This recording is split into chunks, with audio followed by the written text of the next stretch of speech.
Olá, sejam bem-vindos a mais uma aula de física. Vamos continuar hoje no assunto de ondulatórias e hoje vamos falar sobre o som.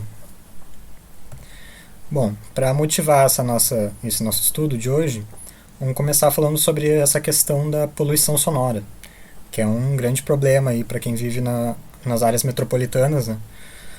Segundo a Organização Mundial de Saúde, o valor máximo de intensidade sonora, a gente vai entender isso melhor daqui a pouco, seria de 50 decibéis, mas a média nas cidades é de 98, então é muito maior do que deveria.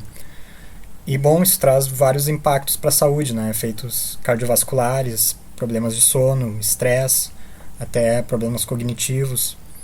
Isso sem falar no impacto do ecossistema, né?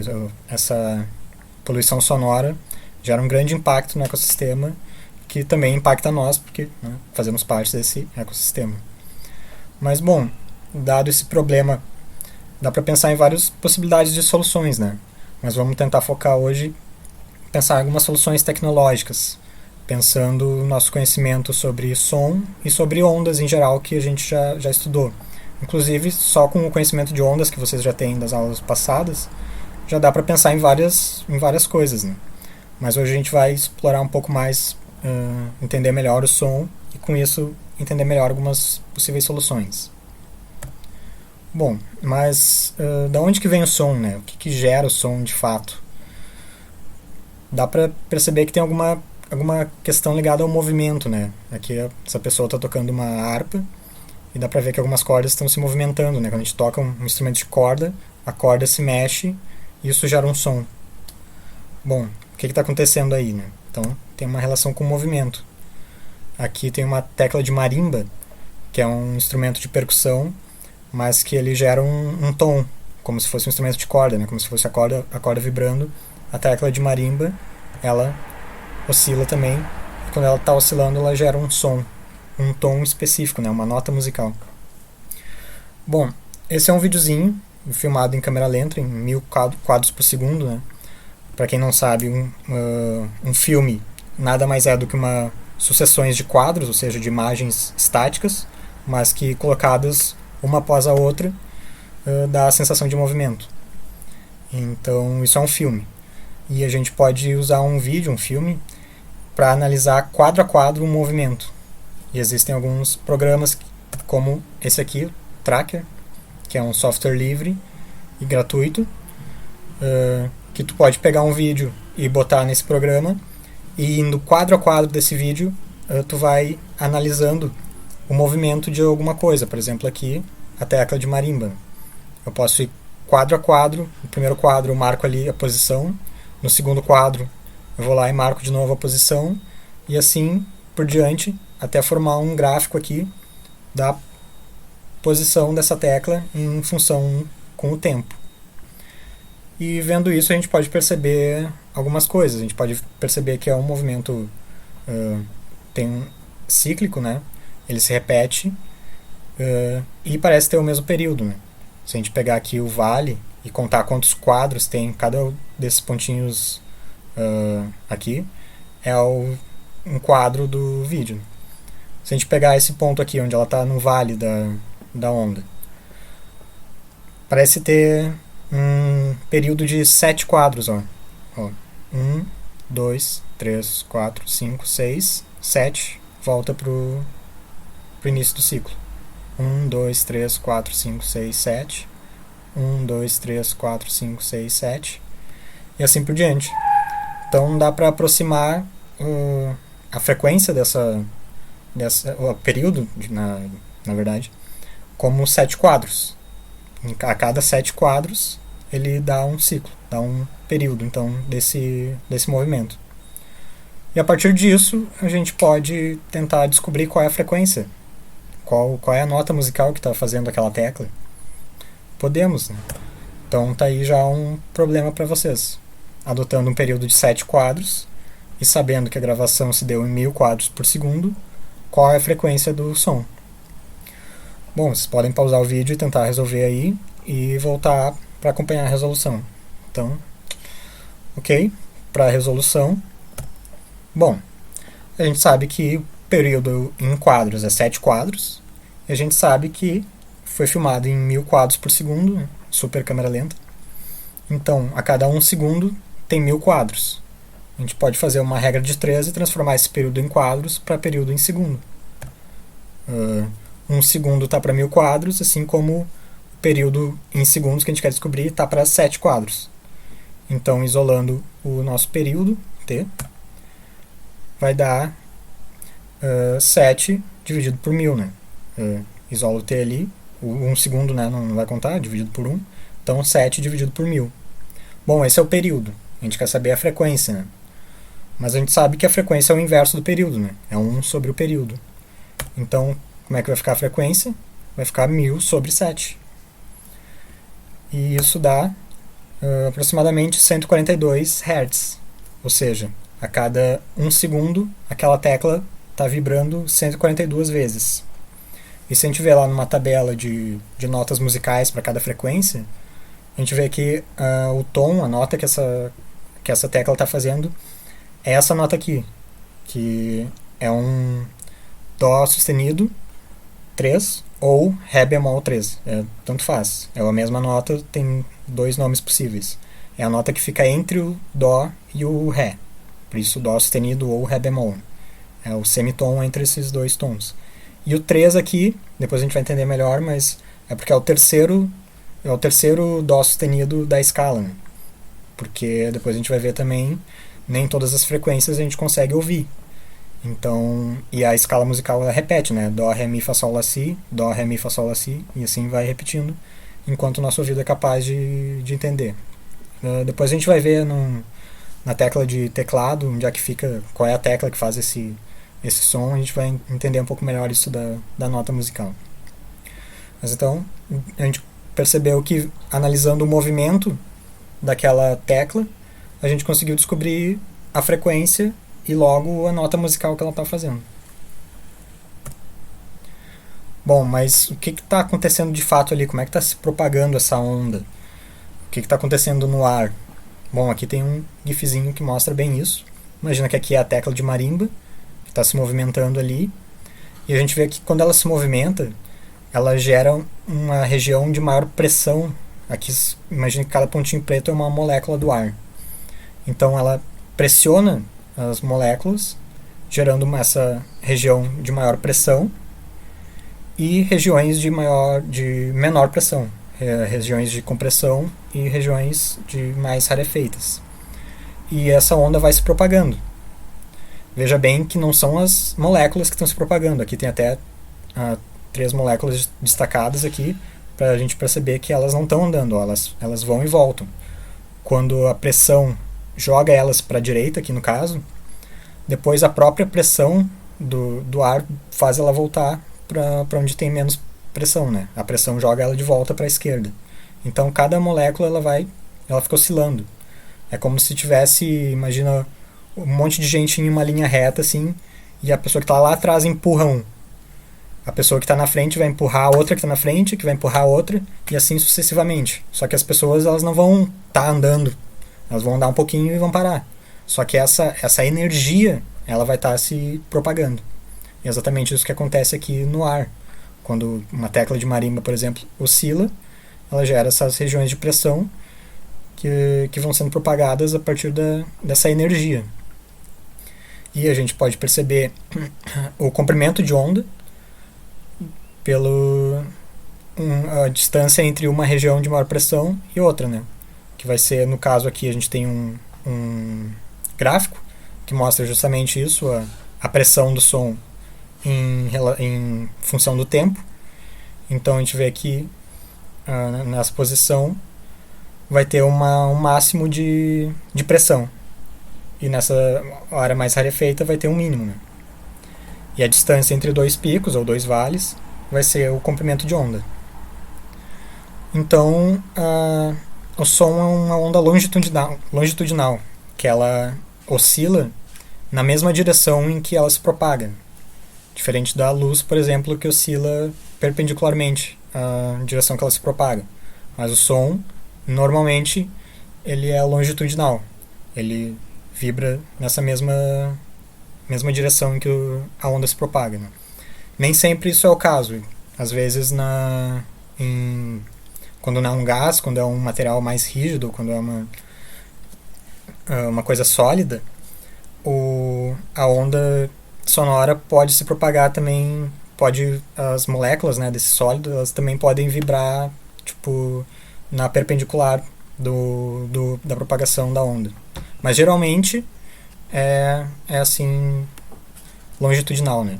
E no ar, que é normalmente quando a gente está falando de som, a gente está falando de som se propagando no ar, vai ser sempre assim, longitudinal. Então, lembrando, como é uma onda, né, ela transporta energia, não matéria.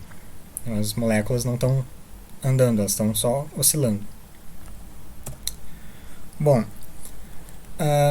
o som, ele é um fenômeno físico, como a gente viu ali, as moléculas do ar vibrando, mas ele também é um fenômeno fisiológico e psicológico, que é o nosso ouvido detecta o som e o nosso cérebro interpreta esse dado, né, que chega do ambiente. Tem aquele dizer budista, eu acho, né, se uma árvore cai e não tem ninguém lá para ouvir, ela fez um som. Aí depende do qual som a gente está falando, né? Se a gente está falando do fenômeno físico, sim, né? A molécula do ar lá vai estar vibrando. Agora, se a gente está falando do fenômeno psicológico, se não tiver ninguém lá, nenhum detector, não, não vai ter esse som, né? Vai ter propagação de energia ali, mas não vai ter ninguém para gerar o som, digamos assim, entender aquele som. E o nosso ouvido humano tem essa capacidade de ouvir os sons nessa faixa de frequência, em mais ou menos entre 20 Hz e 20 mil Hz. Varia de pessoa para pessoa, varia ao longo da vida também, a gente vai perdendo capacidade, vai diminuindo um pouco aqui nas bordas. Mas basicamente é isso. Agora tem outros animais que ouvem em partes diferentes, né, do espectro do som. Como o elefante e a toupeira que ouvem o que a gente chama de infrassom, que são aqueles de frequência menor do que a gente consegue ouvir. E aqui o cachorro, o gato, o morcego, o golfinho, eles ouvem os ultrassons, que a gente também não ouve, frequências maiores do que a gente consegue ouvir. Né? Aqueles apitos que chamam os cachorros, né? O cachorro, o gato ouvem, mas nós não ouvimos. E no caso do morcego e do golfinho aqui, eles têm ouvem bastante frequências, né? Faz sentido porque eles usam o som para se guiar, né? Principalmente o morcego. Depois a gente vai ver mais direitinho como é que o morcego usa o som para basicamente enxergar o ambiente na volta dele. Bom, então vamos falar de algumas características do som. Então a primeira é a altura, que é basicamente a frequência, né? A frequência é o fenômeno físico e a altura é como a gente percebe o som de determinada frequência. Então, quanto maior a frequência, mais agudo. Quanto menor a frequência, mais grave é o som.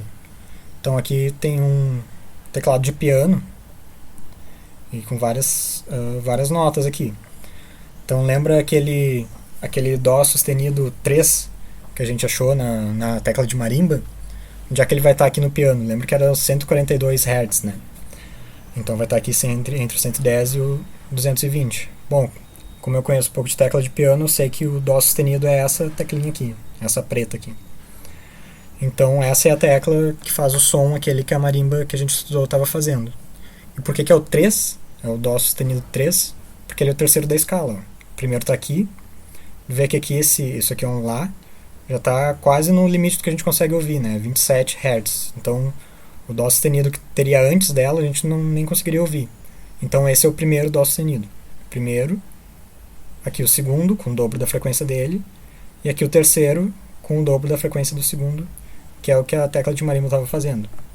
E a gente vê que o piano ainda pode ter muitas mais teclas, alcançando notas mais agudas, né? Outros instrumentos conseguem até notas mais agudas do que o piano. E aqui tem vários instrumentos, né? Mostrando cada instrumento, onde ele se encaixa no tipo de som que ele consegue fazer. Inclusive as vozes humanas aqui.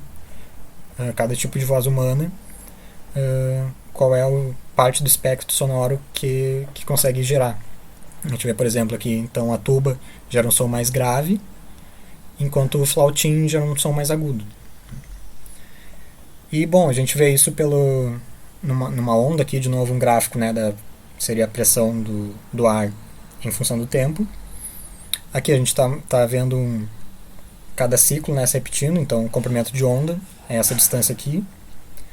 E o comprimento de onda está ligado à frequência, né? Se for a mesma velocidade, se estiver no mesmo meio, então quanto maior o comprimento de onda, menor a frequência, mais grave é o som, e quanto maior o comprimento de onda, quanto menor o comprimento de onda, maior a frequência, mais agudo vai ser o som. Outra característica que a gente já citou, né, é a intensidade. A intensidade é aquilo que a gente chama de volume, né? Quando a gente aumenta o volume da TV, aumenta o volume do rádio, a gente está falando da intensidade, né? Quando tu aumenta o volume lá, o alto-falante vai estar gerando o som numa intensidade maior, ou seja, a variação da pressão do ar vai ser maior num som forte, mais intenso, do que num som fraco, menos intenso. Então a definição da intensidade é potência por área. Lembrando que a potência, né, o que é? É a variação da energia num determinado período de tempo. Então a gente pode escrever também assim, a energia dividido pela área vezes o tempo. E a unidade mais usada é o watts por centímetro quadrado. Bom, e aqui a gente consegue ver um gráfico da intensidade sonora pelas frequências. E a gente vê aqui o limiar da audição humana. Então, intensidades abaixo dessa linha a gente não consegue ouvir. Então a gente vê que depende da frequência, né? Aqui entre 2.000 e 5.000 Hz a gente consegue ouvir melhor, né? Mesmo sons de baixa intensidade a gente já consegue ouvir. Diferente de sons lá mais graves, né? Perto dos 20 Hz, que teria que ser uma intensidade mais alta para a gente conseguir ouvir. E aqui em cima está o limiar da dor, né? A gente não quer ouvir sons mais intensos do que isso, porque vai causar danos no nosso ouvido. E aqui mostra a região onde está então a música e a conversa dentro desse gráfico. Bom, ainda na intensidade tem uma outra grandeza, que é chamada o nível de intensidade sonora, que existe por quê? Porque duas grandezas para medir a mesma coisa. Porque se a gente vê a intensidade física aqui, ela varia muito, né? Aqui o limiar da audição até o limiar da dor, dá 1 trilhão de vezes de diferença, né? Então, para a gente não precisar ficar usando notação científica que nem louco, a gente faz uma escala logarítmica, né? Então, a gente tem o Bell, que é esse Bzinho, 10 vezes o logaritmo da intensidade, então a intensidade física, né? Dividido pela esse I0, que é o limiar do que a gente consegue ouvir, né? A menor intensidade. Então isso vai dar uma outra noção de intensidade logaritmo, né? A gente vê quando a gente passa de... Aqui no caso, normalmente a gente usa decibéis, né? 1/10 de Bell. Se a gente aumenta em 10 o decibéis da intensidade sonora, isso vai aumentar em 10 vezes a intensidade física, né? Então é logaritmo. E a gente vê aqui alguns exemplos, né? Então um foguete tem 130 decibéis, muito alto, muito intenso, né? Uma banda de rock, trem, 110. E a gente vê lá bem abaixo um suspiro, 20 decibéis. E a gente vê aqui, por exemplo, conversação em voz baixa, 40, automóvel, 50. A gente vê que vai aumentando muito rápido, né? Porque é logaritmo. O nome Bell vem do Graham Bell, que foi um cientista que contribuiu para muitas coisas, mas é lembrado por ter inventado o telefone, embora várias pessoas, claro, se envolvem nessas invenções, mas geralmente ele é considerado o inventor. Então, mais uma característica do som é o timbre. Se a gente pega, por exemplo, dois instrumentos diferentes, uma flauta e um violino, que estejam fazendo a mesma nota, na mesma intensidade, mas a gente ouve o som diferente, né? Cada instrumento tem um timbre, tem um som que a gente reconhece, né? Isso se dá pela forma da onda. Até agora a gente estava vendo mais ondas simples, assim, como um diapasão. que forma uma onda bem simples, bem senoidal.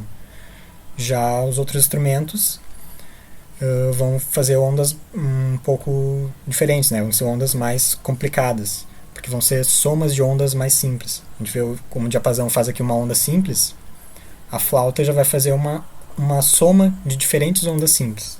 A gente já vai entender um pouco melhor daqui a pouco isso. Bom, o som apresenta características de ondas, né? Reflexão, o som bate em alguma superfície, ele volta. A difração, né? Quando o som passa por alguma abertura que seja da mesma proporção de tamanho do comprimento de onda, ele vai difratar. E refração também, né? Quando ele muda de velocidade, de meio, o som pode mudar de direção.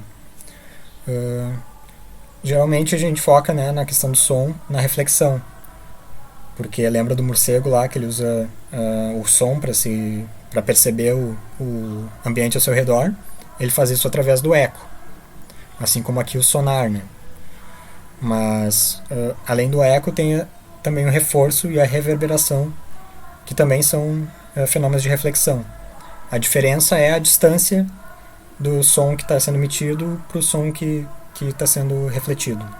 Se a gente estiver num lugar bem fechado, como um banheiro, quem gosta de cantar no chuveiro, né? Por que a gente gosta? Porque nossa voz parece mais potente, porque aquele ambiente pequeno e também com as superfícies lisas, ele reflete rapidamente a onda que, né, está saindo da minha boca, já bate na parede e já volta. Então isso gera uma amplificação daquele som, né, que a gente chama de reforço. Já se a gente estiver numa sala um pouco maior, no auditório, assim, já é um outro fenômeno, que é a reverberação. Porque aí já dá um tempinho a mais, não dá exatamente ao mesmo tempo o som original e o som refletido. Parece que o som ele fica um pouco mais, tipo, a pessoa parou de falar, mas ainda está reverberando um pouco. E, continuando, tem o eco, que aí é quando é maior distância ainda, que a gente consegue perceber de fato o som primário e o som refletido, né? Quando a gente está num penhasco e diz oi, e aí lá debaixo do penhasco volta oi, depois aí é o eco, né? Que a gente consegue perceber bem essa reflexão. E é isso que o morcego, o golfinho, as baleias e os humanos usam. Humanos, no caso, não fisiologicamente com o nosso corpo, às vezes também, mas mais como tecnologia, né? Como nesse barco que ele fica emitindo um som e ele fica detectando o som que volta. E a partir da característica desse som que está voltando, ele sabe a profundidade que ele está, se tem algum outro objeto ali e tudo isso, né? É exatamente assim que os morcegos fazem, e até humanos, como eu disse também, mesmo sem essa tecnologia, mas pessoas cegas, por exemplo, conseguem, algumas, ficar fazendo um barulhinho assim com a boca e conseguem perceber o eco e conseguem meio que se localizar a partir disso. Então aqui vamos para um problema de vestibular. Os morcegos são mamíferos voadores que dispõem de um mecanismo denominado biosonar, ou ecolocalizador, que permite ações de captura de insetos ou desvio de obstáculos. Para isso, ele emite um ultrassom a uma distância de 5 metros do objeto, com uma frequência de 100 kHz e comprimento de onda de 3,5 × 10⁻³ metros. Dessa forma, o tempo de persistência acústica, persistência da sensação auditiva, desses mamíferos voadores é aproximadamente... Bom, o que está acontecendo aqui? É basicamente isso que está nessa imagem aqui, né? Tá um morcego ali, a 5 metros de distância de algum obstáculo, no caso aqui uma mosquinha, que também é fora de escala, né? Mas imaginamos que seja 5 metros. E o morcego consegue diferenciar o som que ele está fazendo do som que está voltando desse obstáculo, dessa mosquinha que está a 5 metros de distância. Então o que essa questão está pedindo aqui é que a gente consiga determinar qual é esse tempo em que o morcego consegue perceber a diferença entre um som e outro. Bom, vamos lá. Dos dados do problema. A distância total vai ser 10 metros, né? 5 metros para ir e 5 para voltar. A distância total, então, que o som, desde que saiu do morcego originalmente, até voltar para o morcego de novo, ele vai andar 10 metros, né? 5 para ir e 5 para voltar. Bom, o problema também nos dá o comprimento de onda e a frequência. Bom, se a gente quer saber o tempo, a gente precisa saber a velocidade, né, dessa onda. E bom, dado a frequência e o comprimento de onda, a gente consegue calcular a velocidade, né? É só multiplicar o comprimento de onda pela frequência. Então, 3,5 vezes 10 na menos 3 metros, comprimento de onda, vezes a frequência, que é 100.000 kHz, o quilo é 1000, então 10 na 3, então 100 vezes 10 na 3 Hz. A gente pode cancelar esse 10 na 3 com esse 10 na menos 3, né? Soma os expoentes, menos 3 com 3 dá 0, então vai ficar 3,5 vezes 100, que é 350 metros por segundo. Então essa é a velocidade do som que o morcego está emitindo nesse caso aqui. Ok, já temos a velocidade. Então, para saber o tempo, também podemos fazer por uma regra de 3 ou pela fórmula, né, Deus vê tudo. A gente sabe que essa variação de tempo para 1 segundo vai ser equivalente a 10 metros para 350 metros, né, porque a velocidade é 350 metros por segundo, então 1 segundo para 350 metros. E o tempo que a gente quer descobrir para 10 metros, né? Ou fazendo, né, Deus vê tudo, a distância é igual a velocidade vezes o tempo. Então, isolando o tempo, vai ficar igual a distância dividido pela velocidade. 10 dividido por 350, que vai ser, então, aproximadamente 0,3 segundo é o tempo esse que o morcego consegue perceber, né? Então, ele emite um som 0,3 segundo depois ele recebe o outro som do eco e ele consegue diferenciar um som do outro. Bom, continuando na velocidade do som, então, no caso do morcego ali, a gente viu que ele estava, a velocidade do som para ele era 350 metros por segundo. Só que a velocidade do som varia dependendo do meio, e no mesmo meio, aqui no caso o ar a 20 graus Celsius, vai ser esse valor de 343, que é perto do que o morcego estava, mas não exatamente, né? De repente o morcego estava numa região mais fria e o som lá era um pouquinho mais rápido, porque a gente consegue perceber que geralmente quanto maior a densidade, a rigidez do meio, mais rápido o som vai se propagar, né? Porque mais fácil uma molécula vai interferir a outra e essa energia vai se propagar com maior velocidade. Se a gente vê aqui o diamante, que é desse caso o mais rígido, né? Bem duro, 12.000 metros por segundo, que é bem mais do que o ar, que é o meio menos rígido desses exemplos, com essa velocidade de 343 metros por segundo. Então a gente pode pensar a partir disso, por exemplo, como é que a gente descobre a distância de um raio pelo som, né? A gente viu o clarão e a gente contou que deu alguns segundos depois a gente ouve o trovão. Qual é a distância então desse raio, que esse raio caiu? Bom, bem simples também, né? Se a gente tem a velocidade, a gente sabe da formulazinha, né? Distância igual a velocidade vezes o tempo. Então, para cada segundo é 343 metros por segundo a velocidade. Então, para cada segundo, o som vai ter andado mais ou menos 340 metros. Então, para 2 segundos, 680. Então, para 3 segundos, ele vai ter andado um pouco mais de 1 quilômetro. Então, a gente pode concluir isso, né? Para cada quilômetro de distância, tem 3 segundos de espera pelo trovão. Então, se tu vê o clarão, conta até 3 e vem o trovão, é porque ele estava a 1 quilômetro de distância, né? E assim por diante. Claro que aqui a gente não está levando em consideração o tempo da luz para chegar, que a velocidade da luz não é infinita, mas é muito maior do que a do som, né? Praticamente 1 milhão de vezes maior. Então dá pra gente descartar ela nesse caso. Bom, mais uma característica do som, o efeito Doppler. Vocês ouviram aí o barulhinho? Vou fazer de novo. Dá pra ver que essa buzina, no início ela é mais aguda e depois ela fica mais grave, né? E esse é um som que a gente ouve, né, na rua ou na TV, né, na corrida de carro, né, o carro quando ele está se aproximando, a frequência daquele som é maior, é mais agudo, e quando ele está se afastando, é mais grave. Por que acontece isso? Bom, um exemplo aqui do carrinho, quando ele está parado, vamos esperar. O carrinho parado aqui, ele vai gerar para todos os lados um som de mesma frequência.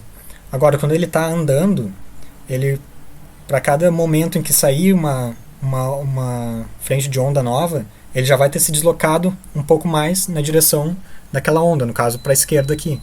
Então, para a esquerda as ondas vão ficar comprimidas e para a direita, como ele está se afastando, vai ficar essas ondas vão ficar maiores, né? Vai aumentar o comprimento de onda, logo vai diminuir a frequência, vai ser um som mais grave. E aqui um exemplo de algum objeto sonoro, um jato, por exemplo, um jatinho, né? Quebrando a barreira do som. Eu não sei se vocês já viram um vídeo daqueles do jatinho quebrando a barreira do som, mas dá um estouro assim e o ar se condensa, assim, fica branco. Por que isso acontece? Bom, se ele está andando na velocidade do som, isso significa que a cada nova onda de pressão ali, ele já vai estar meio que jogando a pressão uma em cima da outra, então ele vai estar gerando mais pressão naquela mesma região do ar que já está com a pressão ali. Então por isso que vai dar aquele estouro, vai ser muita pressão e o ar inclusive vai se condensar. Então mais uma característica do som é a soma de sons. Que a gente já viu na aula de ondulatórias, né, que a gente pode somar ondas, como o som é uma onda, também pode ser somado, né? Como a analogia que eu fiz ali, assim como as forças aplicadas em um corpo podem se resumir à força resultante, assim várias ondas sonoras que estiverem na mesma região do espaço, naquele tempo, também podem se resumir a resultante, né? A soma dessas ondas. Então, por exemplo, se a gente tem duas ondas em fase aqui, duas ondas iguais, se somando, bom, isso vai aumentar a amplitude delas, né? Vai aumentar a intensidade da onda. Agora, se elas estiverem fora de fase, em 180 graus, se elas estiverem bem o oposto, né? Então, quando uma está no pico, a outra está no vale. Bom, elas vão sempre se cancelar, né? Porque em cada ponto do ciclo de cada onda, a soma de uma com a outra vai ser zero. Então, vai cancelar as ondas. Agora, se a gente tem ondas diferentes somando, isso vai gerar uma onda, uma outra onda, né? Uma nova onda com a frequência de alguma delas, talvez, mas com um formato diferente. Bom, aqui é dois exemplos de somas de ondas. Inclusive o barulhinho que fez ali é o som dessa onda, né? Por exemplo, aqui vou começar pelo B, que é mais simples, na verdade, do que esse A. O B tem várias ondas aqui, né? Tem 3 ondas, na verdade. Essa primeira, que seria um tom fundamental, então digamos que seja um Fá aqui. Tem um Fá, e aqui ele faz o ciclo, né? Aí tem o segundo harmônico, que tem o dobro da frequência. Então vai ser um Fá também, só que vai ser um Fá mais agudo. Então a pontilhadinho preto aqui, ó, ela completa o ciclo dela em metade do ciclo da fundamental. E aqui um terceiro harmônico, que então 3 vezes maior do que a fundamental. Vai ser outra nota já, mas vai ser uma nota que casa bem com elas, que é o que a gente chama de quinta, que no caso do Fá vai ser o Dó. Então esse pontilhadinho 3 aqui tá fazendo um som de Dó. Tu vê que eles casam bem, assim, eles meio que ficam bonitas junto às ondas, assim. Então ele faz um som mais simples. E o resultado, que é o resultante, então, o R aqui, o vermelho, vai ficar uma onda nesse formato aqui. Já um pouco mais complexa, mas ainda assim relativamente simples. Esse é o tipo de nota que é bastante comum em música de rock, punk rock, assim. Umas notas, acordes não muito complexos. Já esse aqui é um pouquinho mais complicado. porque esse aqui é parecido, né, o tom fundamental normal, só que ao invés de ter o segundo harmônico, ele vai direto pro terceiro harmônico, que casa bem com ele, mas aí depois tem o quinto harmônico, que também casa bem, mas já não tanto. E a onda resultante vai ser essa vermelha aqui, já um pouco mais complicada. E qual é o som que dá então? Vamos voltar. O primeiro desses sons é dessa aqui mais simples. O segundo é essa aqui, que já seria, no caso eu fiz com um Fá, vai ser um Fá maior. E a terceira tem 3 sonzinhos, né? A primeira é esse, que é o mais simples, a segunda é esse, que é um Fá maior, e a terceira é um Fá menor, que só muda essa terceira onda, ela é meio tom abaixo, e aí a onda fica ainda um pouco mais complexa. E talvez por isso a nota menor a gente interprete como mais triste, né? Se a gente ouvir de novo, a última é um pouquinho mais triste. Ela tem um som mais tristezinho. Enfim. Mas sabendo disso, que a gente pode formar ondas complexas e somar ondas para formar ondas novas de som, a gente pode voltar à nossa problemática inicial da poluição sonora, né? Como é que poderia ser um tipo de tecnologia para diminuir esse problema?